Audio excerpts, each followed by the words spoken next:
It's time for Word to the Third, my reflections on purpose, life, and growth. I'm Toby Brooks. I'm a speaker, author, professor, and forever student. Each week on Becoming Undone, I bring you guests who have dared bravely, risked mightily, and grown relentlessly. High achievers who've transformed from falling apart to falling into place.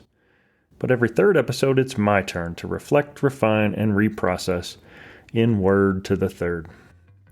It's January 2nd. The show officially launched yesterday, and first off, I owe a bit of an apology to several of my first batch of guests. The initial plan was to drop the show with at least 10 to 12 episodes right out of the gate so that I could get off to a good start. Unfortunately, that didn't happen. Between a busy holiday schedule and a steeper than expected learning curve on the software editing side of things, I only got the first 5 shows done and ready. That said, I'm working hard on the other interviews I've recorded to get those done and up by the end of the week. On deck, I've got a great lineup. Former University of Arizona gymnastics coach Bill Ryden, founder of Take Action Today Michael Tyson, former professional basketball player Josh Washington, and former Olympian, pro football player, and current motivational speaker Johnny Quinn. And then next week, I've got former Nebraska Cornhusker and author of The No One Wants to Hear, Steve Safranek, as well as professional vocalist Jonathan Frugier. Those are coming, so be sure to like and subscribe to be notified when they drop.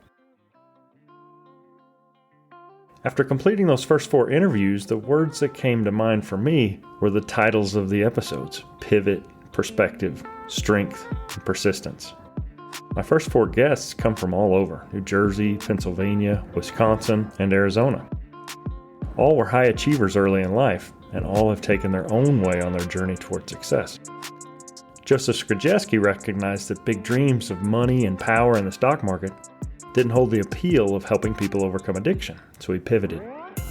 It's taken Cara Meyer over 2 decades, but she now has the perspective to see just how impactful her accomplishments in her athletic career have been. For Brad Arnett, it took incredible strength to walk away from what he thought was his dream job in order to reprioritize his family and pursue his dreams as an entrepreneur.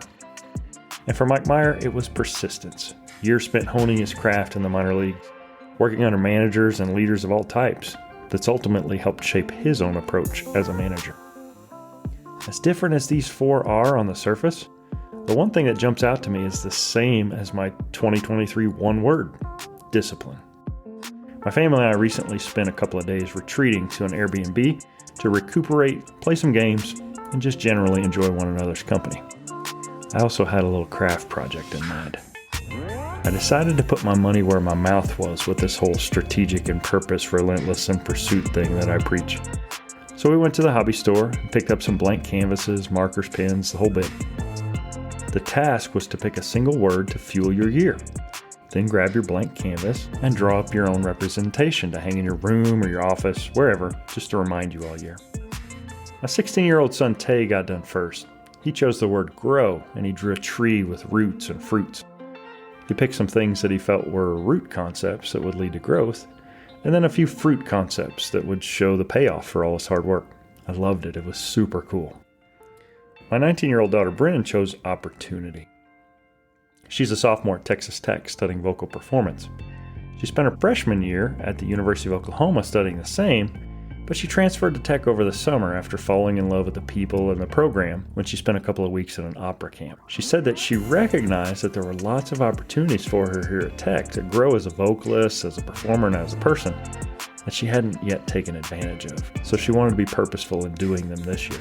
My wife Christy chose organize. She's a children's minister, so her days typically involve the chaos you might expect dealing with newborns, toddlers, and young kids.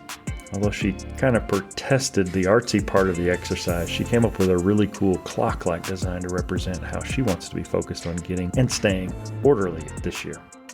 I chose discipline, and I drew it in big block letters over a background of a brick wall that I drew. Each brick had a word that was part of how I intend to be disciplined this year. Words like finish, whole, relentless, present were all part of the way I intended to be disciplined this year.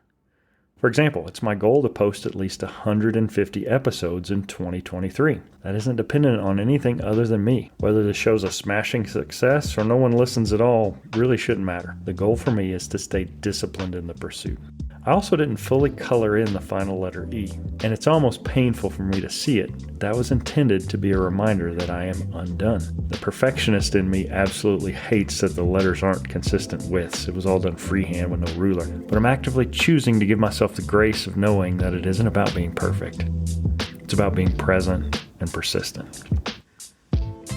So on this second day of January, gyms are packed. People are eating better. A new year promises a new beginning.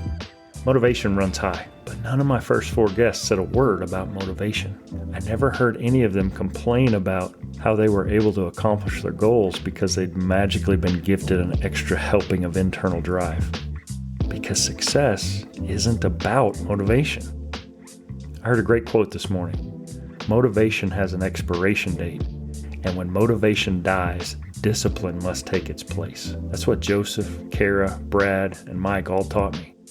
Whether outright or in reading between the lines, they told me consistently that the way they found success and overcame failure was not because they were motivated. It was because they were disciplined. My family and I traveled back to Illinois for Christmas, and I'm always a little amazed as we cross over the Mississippi River. It's crossed my mind more than once as we were packed in the SUV with the cruise control set at 75, suspended hundreds of feet from the surface of the water, that while today the river's just something you see on the drive, 150 years ago it would have been a daunting obstacle in a traveler's path. Can you imagine roughing it, making your way through the untamed wilderness for days or weeks or months, only to arrive at the banks of a monstrous river so wide that you could barely see to the other side? Motivation might have been a reason that the idea for the bridge first came to light. Discipline is the way it was finished. My friend Pat Beath explained it this way. There's a gap between where you are and where you want to be. Whether that's academics, athletics, entrepreneurial pursuits, doesn't matter. If all you ever do is dabble in things here and there, it's like you start building a bridge, but you only get so far before you quit. Then you move downstream a few days or a few weeks or a few months, and you start again. The crappy part is the effort that you put in before is totally wasted. You end up with 10 or 12 or 20 bridge starts, but you never actually make it to the other side. And a bridge that doesn't make it to the other side is worthless. So 2023 for me is a year of discipline.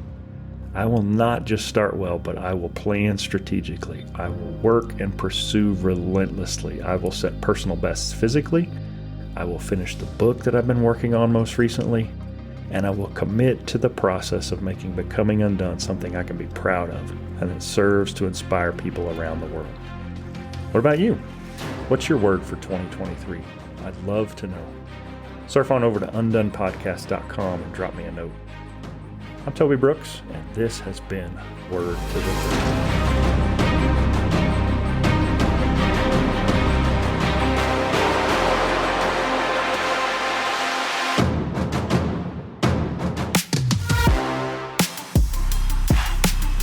Becoming Undone is a Nitro Hype creative production, written and produced by me, Toby Brooks. If you or someone you know has a story of resilience and victory to share for Becoming Undone, contact me at undonepodcast.com.